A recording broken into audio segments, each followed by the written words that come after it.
Salut à tous et bienvenue sur la chaîne Les Comics de Fred. Merci de m'avoir invité. Du coup, Fred, aujourd'hui, de quoi tu vas nous parler?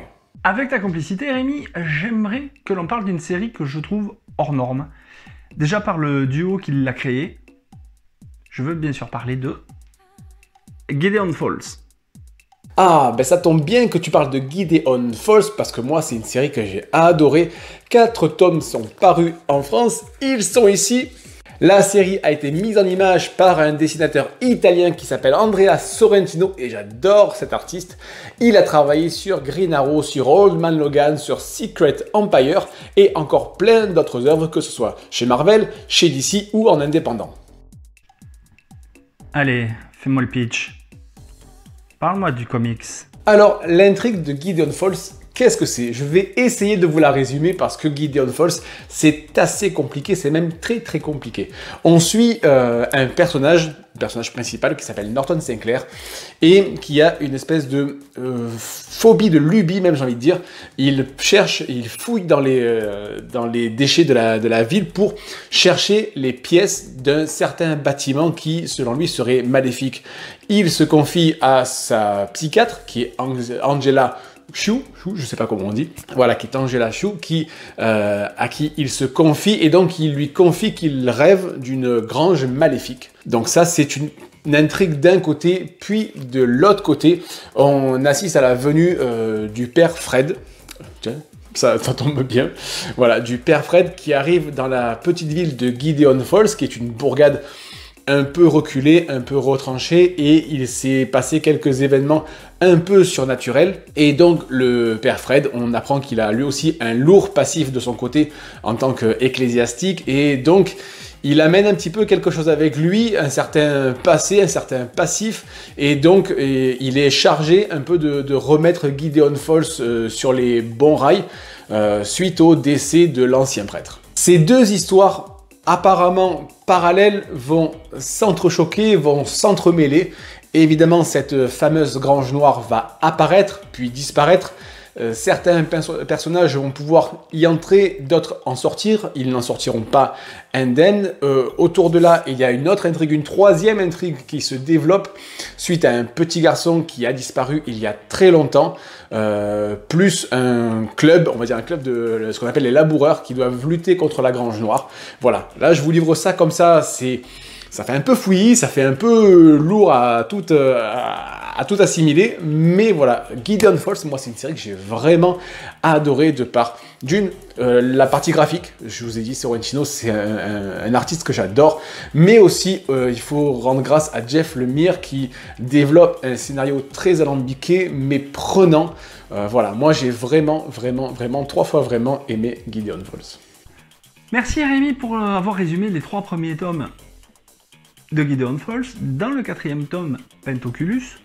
Alors j'ai cherché, j'ai pas trouvé de jeu de mots débile. Hein. Norton et Clara, après un voyage dans le temps et l'espace, sont piégés avec un tueur psychopathe dans la petite ville de Gideon Falls. Dans une autre dimension, le père Fred et Angie, eux, affrontent l'évêque. Et c'est dans ce 4e tome que on va s'apercevoir que les secrets n'ont jamais été aussi proches d'être révélés et que le climax, il est en train de monter crescendo pour avoir un final, à mon avis, qui va être éblouissant. Du coup, Rémi, comme tu es invité sur ma chaîne, je te laisse la primeur de donner ton avis sur la série de Gideon Falls. Eh ben moi j'ai adoré Gideon Falls. Voilà, c'est une série qui est vraiment adulte, c'est une série horreur fantastique. Je vous montre quelques planches ici. Voilà, j'ai aimé parce que, une fois encore, c'est du comics indépendant et c'est du comics qui va loin. Alors certes, c'est une série qui est difficile d'accès. Moi, je sais que quand je relis un tome, il a fallu que je relise les tomes précédents pour bien me remettre l'histoire en place, en tête. Mais voilà, globalement, c'est une série que j'ai adorée parce que c'est une série qui va très loin dans le développement, dans l'évolution des personnages.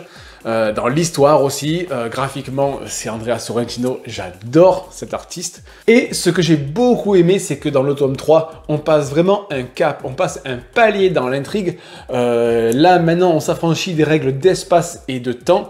Voilà, moi en tant que lecteur, on va dire que je suis aussi perdu que les personnages principaux de l'histoire. Et voilà, c'est des histoires comme Gideon Falls que je veux lire. Et donc, du coup, est-ce que tu peux me donner ton ressenti global sur la série? Eh bien Rémi, mon ressenti global sur cette série Gideon Falls rejoint ton avis, puisque même si Sorrentino et l'émir distillent au fur et à mesure des tomes les clés de l'intrigue, on peut s'apercevoir que ils ont créé une série qui est oppressante, malsaine, et qui est tellement prenante à la fois. Et à la lecture de la série jusqu'au tome 4, puisque le 5 va bientôt arriver, j'ai trouvé que c'était une série qui est jouissive. On prend du plaisir à la lire, on frémit, on est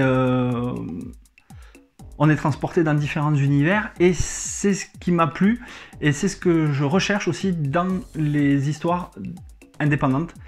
Sortir un peu des Big Two, ça fait vraiment du bien, et je confirme te dire, Rémi, il faut lire absolument Gideon Falls, c'est une série absolument géniale. Voilà, j'espère que cette vidéo sur Gideon Falls vous a plu et vous aura donné envie de lire la série. Fred, un grand merci pour m'avoir invité sur ta chaîne YouTube et je vous dis à très bientôt. Ciao. Voilà, cette vidéo est maintenant terminée, j'espère qu'elle vous a plu. Je voulais remercier 1000 fois Rémi Cavaillès de la chaîne J'ai vu, j'en parle pour sa participation. C'était un réel plaisir de travailler et de communiquer avec toi pour mettre en place cette vidéo. Allez vous abonner à sa chaîne, à son compte Instagram. J'ai vu, j'en parle pour la chaîne YouTube et pareil pour Instagram. Il fait d'excellentes vidéos, c'est concis, c'est précis et c'est toujours fait avec passion. Donc n'hésitez pas à aller vous abonner. Et quant à nous, on se retrouve très très bientôt pour une prochaine vidéo. En attendant, lisez plein de comics. C'est bon pour le moral. Ciao ciao.